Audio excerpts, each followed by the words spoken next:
எல்லாருக்கும் ஒரு உருக்கமான பதிவு. இப்போ தான் நியூஸ் பார்த்தேன். கோயம்புத்தூரில் ஒரு பொண்ணை ரேப் பண்ணிவிட்டு அந்த பையனையும் வெட்டி போட்டாங்க அப்படின்னு கேள்விப்பட்டேன். என்னென்னா, நான் வந்து ரேப்பிடோ ஓட்டுறேன். ஸோ திங்கக்கிழமையிலேருந்து வெள்ளிக்கிழமை வரைக்கும் நான் திருப்பூரில் ஓட்டுவேன். சனி ஞாயிறு வந்து கோயம்புத்தூரில் ஓட்டுவோம்.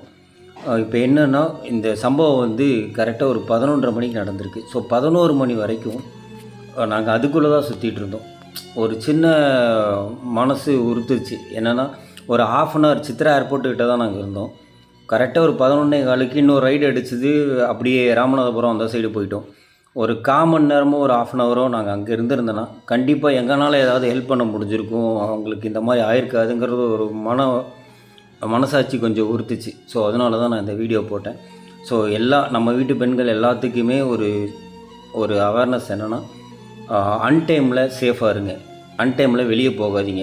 ஏன்னா வர 10 மணிக்கு மேலே நாய் தொந்தரவு ரொம்ப அதிகமாகிருச்சு.